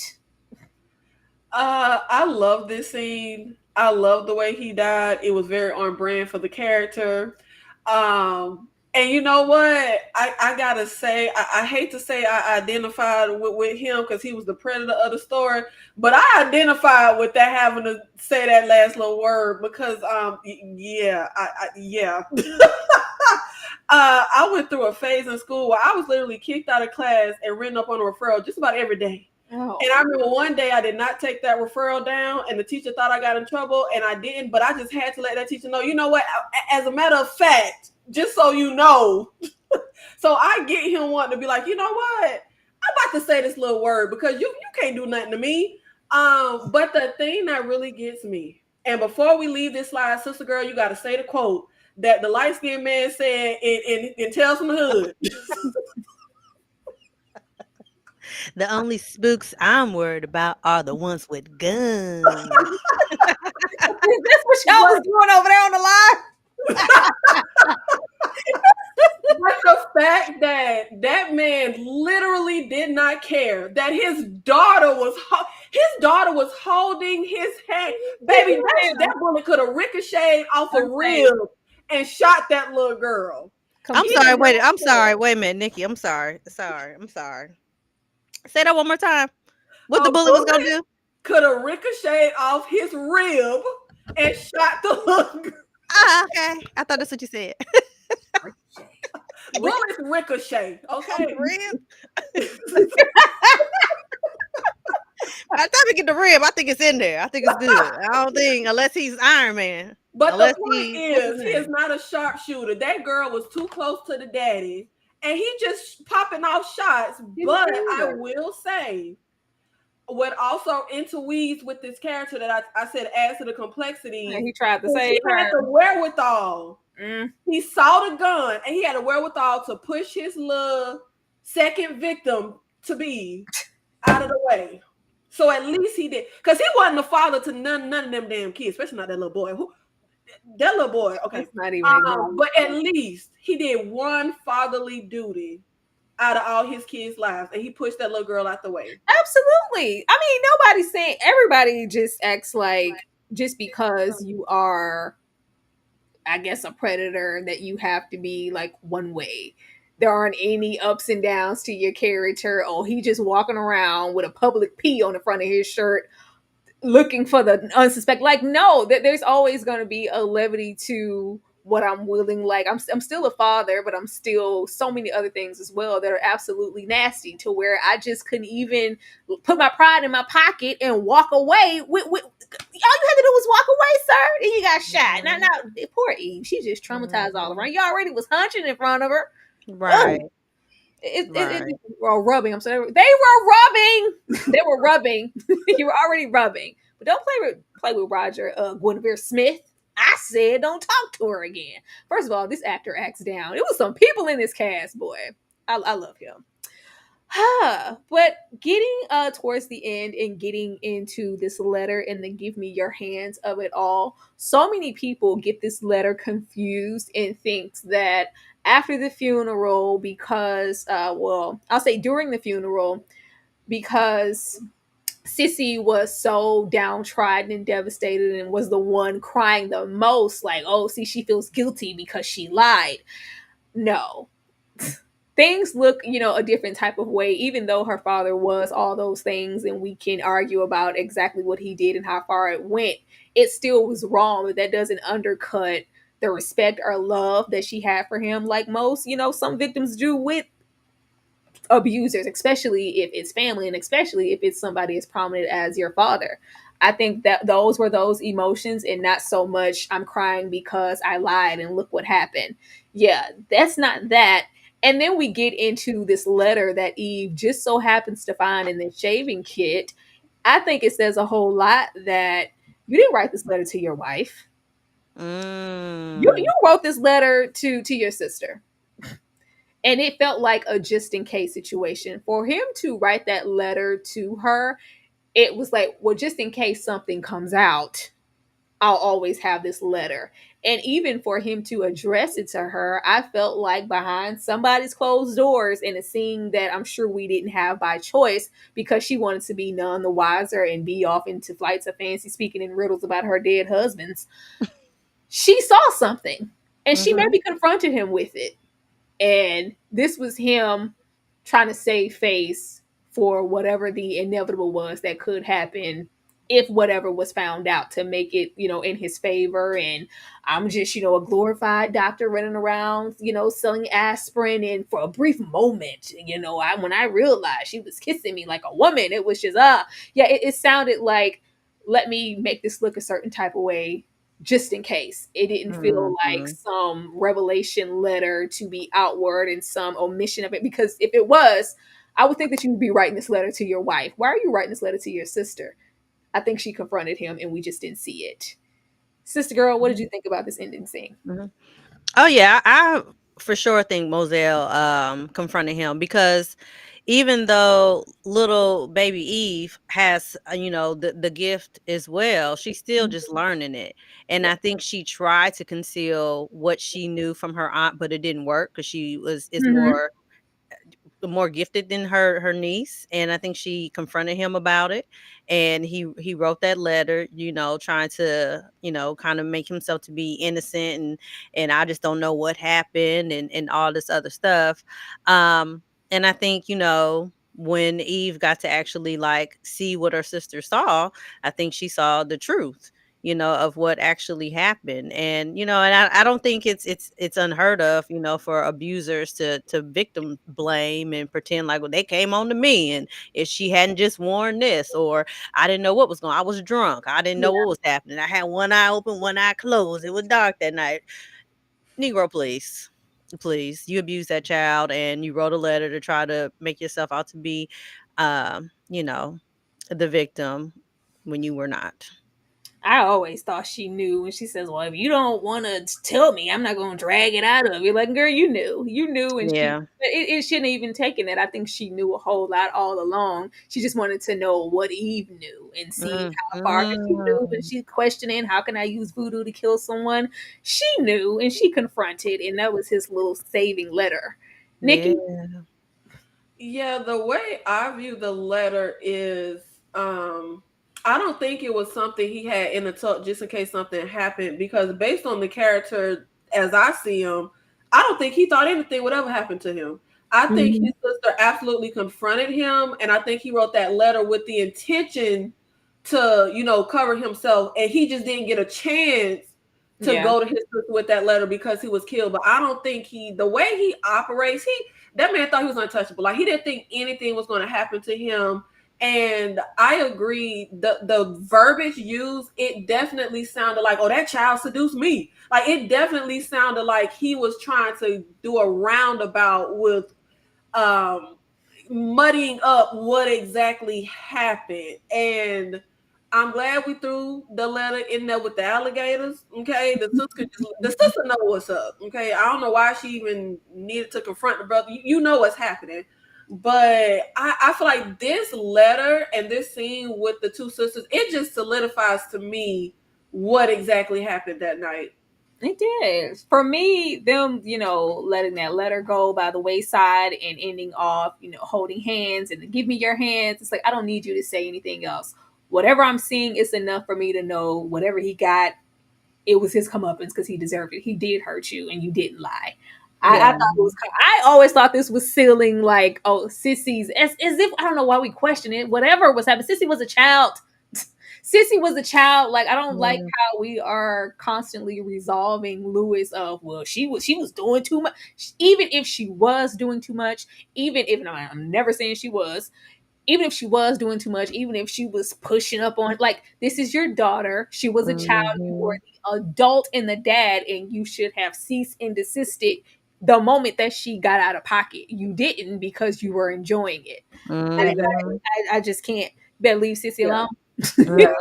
Leave her alone. Leave her alone. And even whatever she was doing that was doing too much, she was doing exactly what she was taught to do. Yeah. Even if it was too much, that's what she was willing to do. I don't know why people were acting like, well, this just what, girls just, this is just how they be getting. Like, what? This is learned behavior. And I did consider this for quite some time, but just because we didn't like ever get, I always watch and wait, like, or look for signs with Moselle. Like, I always consider this, but that would give all the levity in the world as to why she is so complacent, receptive, and willing to hide where all the bodies are buried. You just wouldn't know. Does anybody feel like Moselle was his first victim? I don't, simply because she really hammers home how much she's like her brother. Now she may not be like him in the sense of, you know, this predator stuff, but I think they were kind of two peas in a pod. And even the way that you said earlier, how quick Sissy lies, makes up that lie, I think that's exactly how he may have like groomed his sister in a sense. When it comes to stuff like that, but I mean, I personally don't read that from what we get on screen from the characters. Sister girl, what about you? Yeah, I never really considered that. I just thought maybe she was like one of those people that just likes to kind of protect, predators because they benefit in it from some way, shape, or form. Because I mean, he essentially was take care of the whole family. So I mean, other than her doing readings, she was when she said no, she had her own house, didn't she? Yeah, she Yeah, did. she had her own house. Mm-hmm. I think Yeah. it's a lot. He kept trying to play her little gift to the left, like just in case anything ever comes out. Like, oh, she's crazy. There's a little what gift. She's not she can't do anything. All of this is all malarkey. Just in case she maybe popped up and said, "I seen it," but she wasn't ever gonna do that because she was gonna do this shit. Well, see, now that you mentioned that part of it, now wait a minute now. Maybe she might have been. Maybe she tried to say that he did something to her at one point in time. Nobody believed her, and all you crazy. And he was used to doing that, so people would question, her. As I don't know though, but I don't see any signs that that really happened just because of her loyalty to him. Yeah, I think she just adores her brother, just like a typical like mom that's protecting her predator son or something Yeah. like that. He ain't never hurt nobody. Yeah, no, he hurt everybody. Off the news, lady. Get off the freaking news. Let me get Dane here before we finish up with this. Thank you so much, Dane, for the super chat. Said the letter makes no narrative sense. Mazzeo clearly lives nearby, being at their house all the time. Why would Lewis need to write Moselle a letter? To keep it private. Like, why would we want to say it out loud? We wouldn't want anybody to hear. I think he would have slid her that letter in private. Or maybe that was just his emergency. Who knows? A lot of, people, predators, they pre-plan. They plan ahead for if, this blows up. So you can have it to say, well, I said blank, blank, blank. Like, I think it was to just keep things hush hush and a lot of things. Like the same way that they didn't allow us to see whatever conversation she had with him before to even accuse or maybe even say what she saw as far as holding Eve's hands. I think it was, the same way with the letter. Anybody with this letter? Yeah, I think it makes narrative sense. I mean, I could see how on one hand you might say, well, why would he even want to put something like that in writing? But he knows his sister. He knows she has always protected him. I definitely think it's one of those kind of taboo things that he wouldn't want to say out loud. He would want to write her letter and kind of like put a nail in the coffin of the discussion. Like, of all the things, why would you ever think I could ever, whatever, however he worded that letter. I personally think it makes narrative sense. And then narratively, it works for the writing of the story. Lewis is dead. He's dead at this point. We need somewhere. Ain't no, he couldn't text or nothing. He wouldn't know, side, no BlackBerry message or nothing. We needed this here for us to get to the Bayou and for the sisters to kind of resolve and acknowledge what happened as far as Sissy and their dad and accept it and move forward. Sister girl, do you think anything about how this maybe doesn't narratively work, and why wouldn't he just go down the block and say, Mazzelle, it was all a lie, whatever, instead of writing her that letter? I mean, first of all, I feel like people was writing letters back then, you know what I'm saying? But also not only that, but even though he outwardly said, well, she crazy, she been locked up before. I think there's a part of him that knew she did have gifts. So if he were to have that conversation with her in person and she, touched him, grabbed his hand, she could have really seen the truth. And so, it probably felt safer. Well, let me just write this letter because you can't get the truth from me from my mind, but I can write down what I want you to believe. Or even just out of the mouth, like a lot of things we can say and think a whole lot of things. Some things you just don't want to say out loud and you rather put it on paper. And then you can curate, like, I would never, like, lying.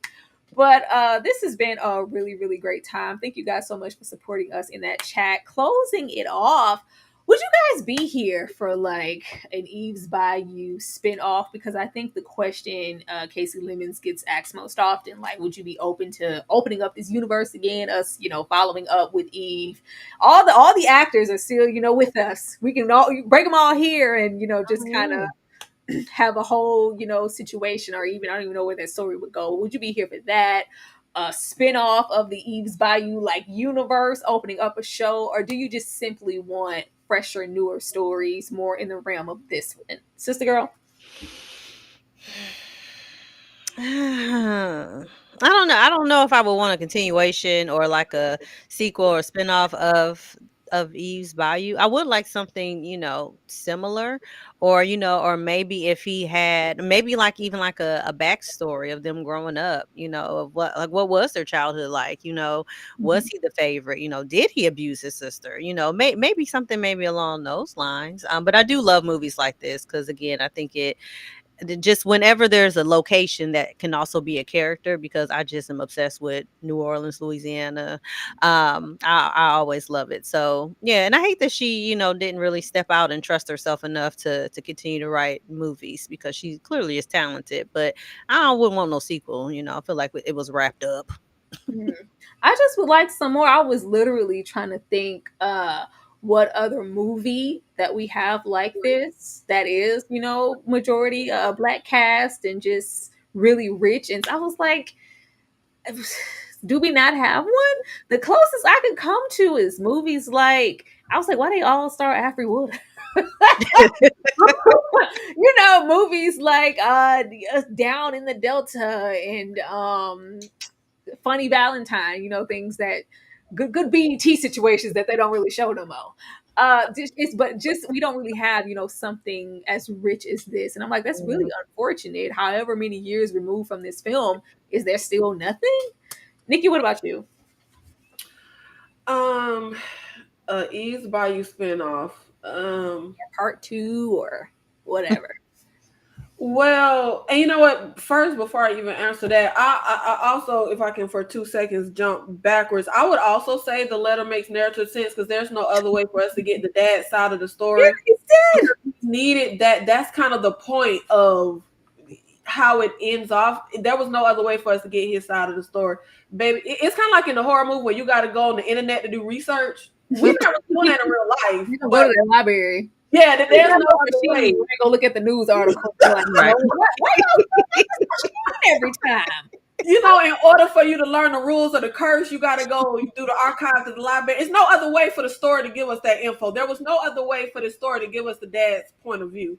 But I personally would be here for an Eve's Bayou spinoff where they're now adults and the youngest son is running around town like his dad, and it comes off like he's cheating, but actually he's kind of like Norman Bates and he's really killing people. He like a serial killer. Like, I would be here for that. Now wait a minute. Totally different, Nikki. Eve's Bayou 2, Down in the Swamp. Is totally different. Totally different. I just want more. Like, this was just so thought provoking. Whether you like this movie or not, whether it's like, I watched Eve Bayou once and I'm no good to watch it again because narratively you don't really like what's being projected in the story. It's still like, it's just such a grower. I feel like every time I watch this, I notice or pick up on something new. I just want more in-depth stories. And I like how in-depth it was, and it kept us guessing, and it wasn't some pretentious, it wasn't no A24. Yeah. I love A24. Let me say that. I love it, but damn. Let me answer the question seriously. I mean, we could seriously have a little boy be a serial killer, but let me answer the question another way. I think that I get your train of thought because, especially the conversations when you have about like horror and black actors and stuff, it's refreshing to get a story like this and characters like this. But I think that's kind of where the machine goes wrong with these sequels that never lives up to the original, is they kind of want to milk it because it sets a certain bar that the public doesn't get. I would much rather if she tries to create another story, whatever her inspiration was. I think you said something about she took some elements of like her childhood. I would prefer if she give us kind of these elements in the sense of, me and Sister Girl said this yesterday, what would even the ensemble current Black stars be to even make the ensemble? Like, I would love for her to come in with something that's refreshing for now, but I wouldn't necessarily want her to mess with this property. I'm more of a one and done when it comes to something that's really well done. Like, it was done well, leave it alone. It's very rare that I think a sequel is really necessary. Like, we needed this story. I can't think, at least not right now, what story would be needed when it comes to the rest of the Batiste family. I don't know. I just was always like, I wonder what happened. Like, this is really heavy. All of the themes here are extremely heavy, and you know the ramifications of it run way before and after childhood, and now you might be a parent, now whatever, and you'll still be dealing with these things. Like, Eve still might be tormented at did I or didn't I cause the death, or all of those things. You could have a sense of maybe Mama Ra's realizing and figuring out maybe exactly what happened, or just questioning it, or even really dealing with why she didn't, or not. Are you going to acknowledge, Mom, all those years ago you didn't protect us? Like, I don't know. It's material there. There's material there, but aside from like a spinoff or a part 2 or a series or whatever, I would prefer just to get more robust stories, honestly, because I wouldn't want property. But I just thought I would ask. Well, you guys, that was Eve Bayou. I really hope that you guys enjoyed it. Everybody has been great. I'm gonna run our little situation here, because Saturdays are always for our Saturday members only watch along. This week is my turn, and this is the film I picked. If you do want to be a part of these watch alongs, be sure to join the Discord, become a member of the Struggle, or become a member of those Sweet Peas. Shout out to Ashley; she will be with us soon. I'm gonna run this, and then everybody's gonna come back and let you know where to go and support them. And we're going to get out of here. I'll be right back.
Now, as you guys can see, I chose Leon the Professional. That is what we are watching. I am really excited. I'm very surprised at how many people have yet to see it.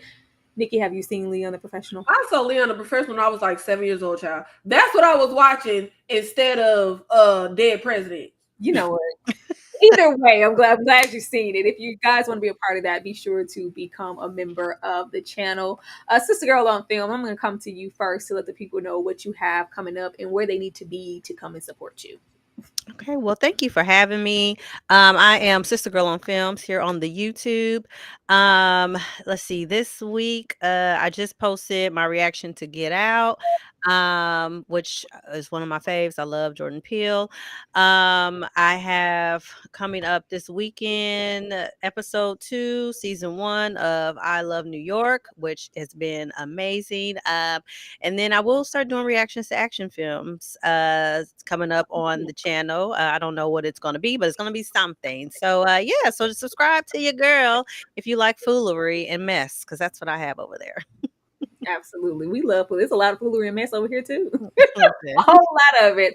Welcome, Sherry, to The Struggle is Weird. Thank you so much for becoming a member. We would absolutely love to have you this Saturday. I just read your comments and yet another movie with a questionable relationship with the child. Absolutely questionable as hell.